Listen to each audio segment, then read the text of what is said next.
Bismillahirrahmanirrahim. Assalamualaikum warahmatullahi wabarakatuh. Alhamdulillahirabbil alamin. Wassalatu wassalamu ala asyrafil anbiya'i wal mursalin sayyidina wa habibina wa syafi'ina Muhammadin wa ala alihi wa sahbihi wa man tabi'ahum bi ihsan ila yaumiddin. Tsumma amma ba'd.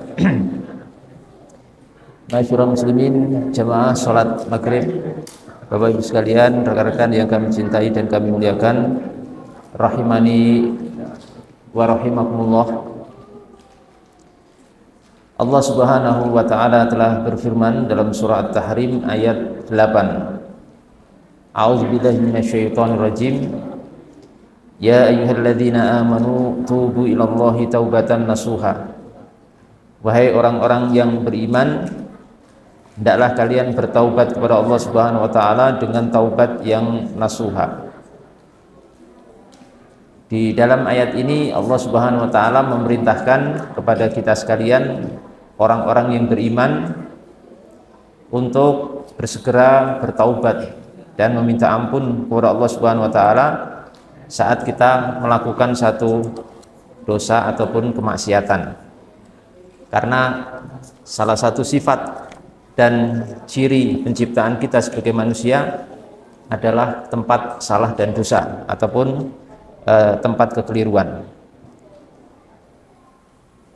Dan di sini disebutkan bahwa kita diperintahkan untuk bertaubat dengan taubatan nasuha, taubat yang nasuh.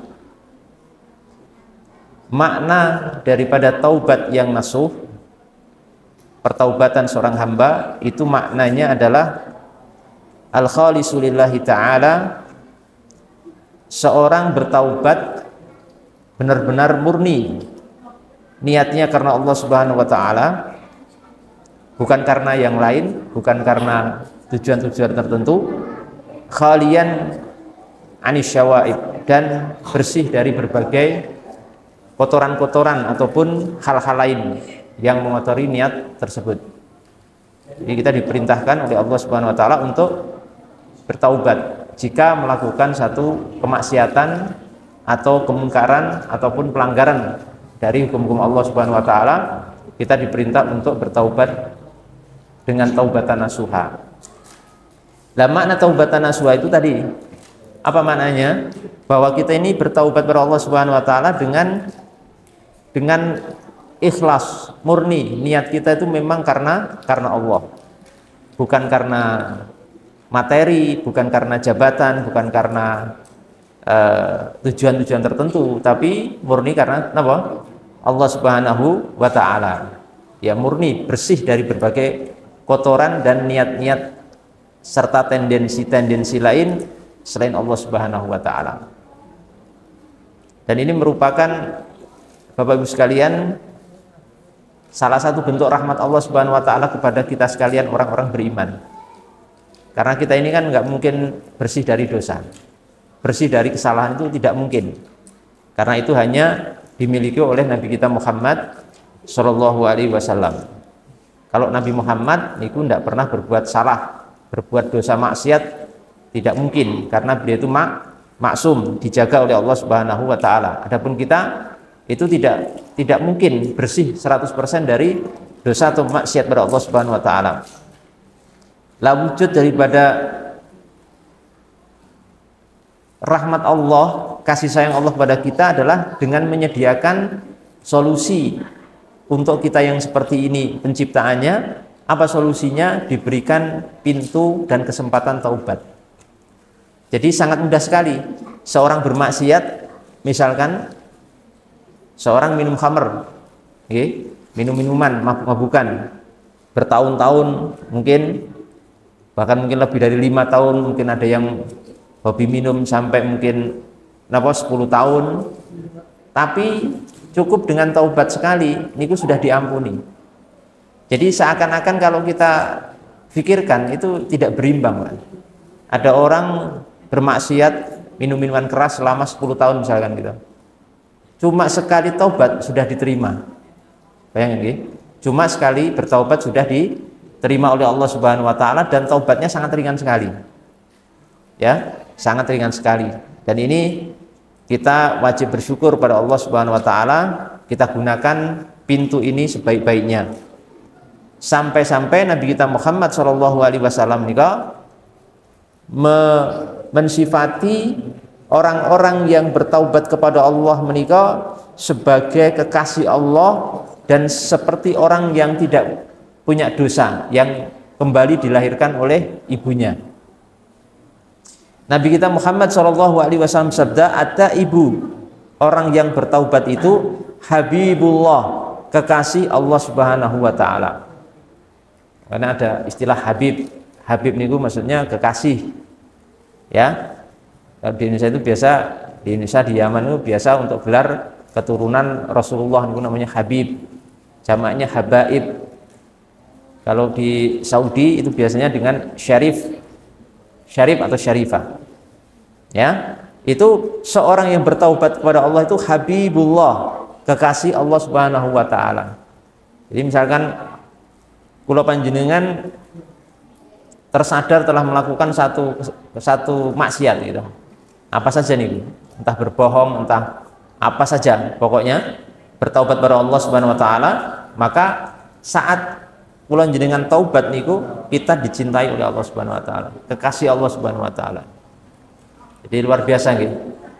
Misalkan ada preman 30 tahun semasa hidupnya itu mereman, segala maksiat dilakukan, bahasa kita molimo, dari berzina, dari minum, mencuri, membunuh dan lain sebagainya, sudah pernah dilakukan, tapi kemudian dia itu diberikan hidayah untuk bertaubat pada Allah Subhanahu wa taala, meninggalkan itu semua.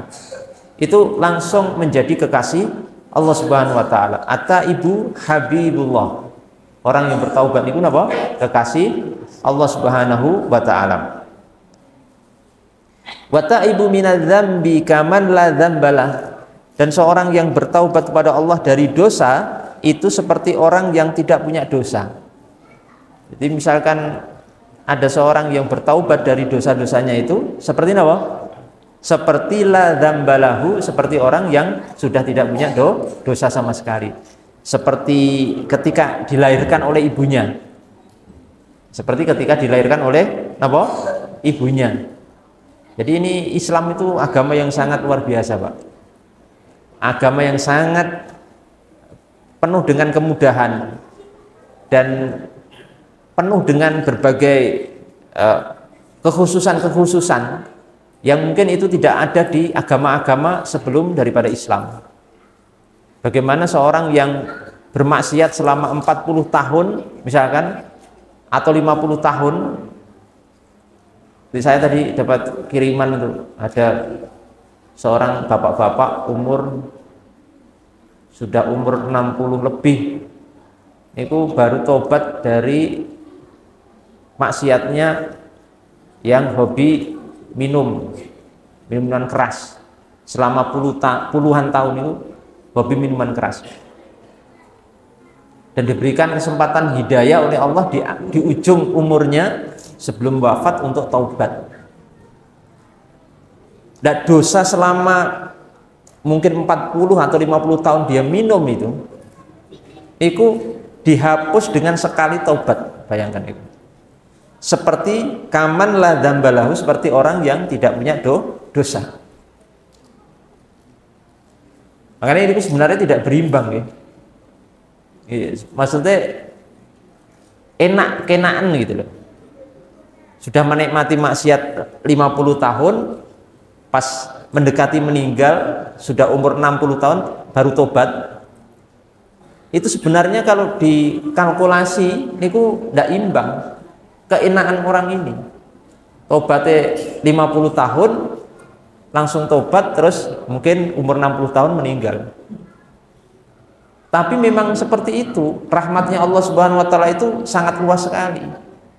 Sampai dihukumi, makanya Bapak Ibu sekalian, hati-hati ketika kita itu melihat orang-orang yang bermaksiat pada Allah Subhanahu wa taala. Bisa jadi di akhir hidupnya dulu, sebelum 2 hari 3 hari sebelum meninggal itu sudah bertaubat pada Allah. Itu hukumnya kata Rasul kaman la dzambalahu, seperti orang yang tidak punya dosa sama sekali. Gampang banget Pak, membersihkan dosa itu dalam Islam gampang sekali.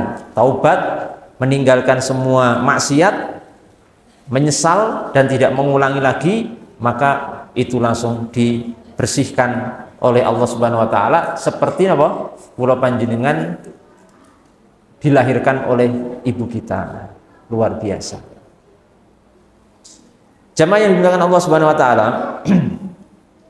termasuk makna taubat, ya, min ma'ani taubah, termasuk makna taubat itu bagaimana toh sebenarnya pengertian atau makna taubat pada Allah Subhanahu wa taala.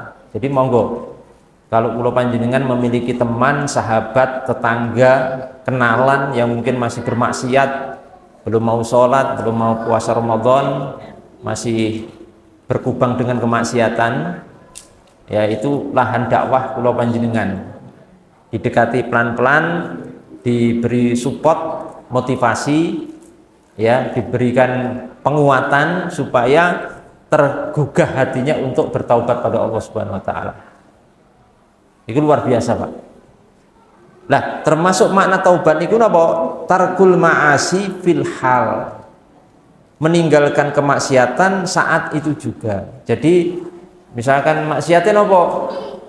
Misalkan maksiatnya nggih minum-minuman, napa berzina, napa berjudi, hobi togel.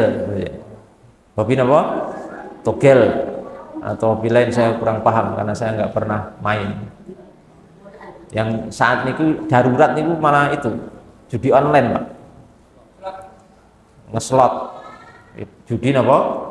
Judi online niku mengerikan. Saya membaca data itu Indonesia itu termasuk tertinggi, penduduk tertinggi yang hobi judi online, Pak. Padahal Indonesia niku mayoritas umat Islam. Umat Islam niku mayoritas di Indonesia, tapi ada data niku Indonesia niku penggemar judi online yang bisa dikatakan termasuk tertinggi di dunia. Karena tipenya orang Indonesia niku napa? Wis miskin, pengen kaya instan gitu.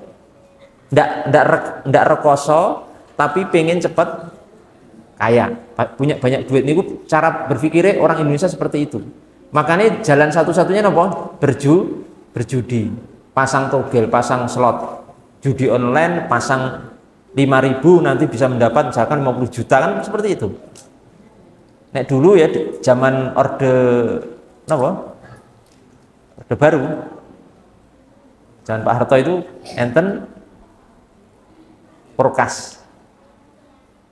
Itu judi juga nih. Nah, seperti itu. Ini darurat sekali di masyarakat kaum muslim Indonesia, sangat darurat sekali untuk kita berikan edukasi. Ayo tinggalkan. Yang masih senang pasang seperti itu, monggo ditinggalkan. Saya sampai ngenes, Pak. Kadang beberapa kali saya mampir di warung kopi itu isinya anak-anak muda, tapi saya cuma mendengarkan saja, pura-pura tidak tahu. Itu topik pembicaraannya itu nomor ya, judi online itu. Itu ditinggalkan. Tarkul ma'asi fil hal, segera tinggalkan, karena umur kula panjenengan kita tidak tahu. Wal azmu ala tarkiha fil istiqbal. Dan termasuk mana taubat niku napa? Meninggalkan, berazam. Azam niku keinginan kuat untuk meninggalkan maksiat itu fil istiqbal, di waktu yang akan datang. Jadi saat itu pula ditinggalkan dan punya niat kuat untuk tidak melakukan di waktu yang mendatang, tidak mengulangi. Jadi ampun taubat, tapi taubat sambel. Ya, hari ini tobat pokoknya ndak makan sambel gitu, tapi besok nyambel masih apa? Malah kadang digoleki gitu. Pokoknya pedes banget tobat terus nggak mau makan sambel. Besok ndak ada sambel malah minta apa? Sambel, kangen. Nah, jangan seperti itu. Taubat gitu, benar-benar ditinggalkan bil kuliah secara total. Tinggalkan, bener, wis harus kita mareni, harus kita bersihkan diri kita dari berbagai maksiat yang telah Allah Subhanahu wa taala larang. ya pada kita sekalian. Kemudian termasuk mana tauban itu apa? Wa tadaruku masabak minat taksir fi sabiqil ahwal. Inggih menika berupaya untuk mendapatkan apa yang sudah berlalu dari kekurangan-kekurangan ya yang dulu pernah kita tinggalkan.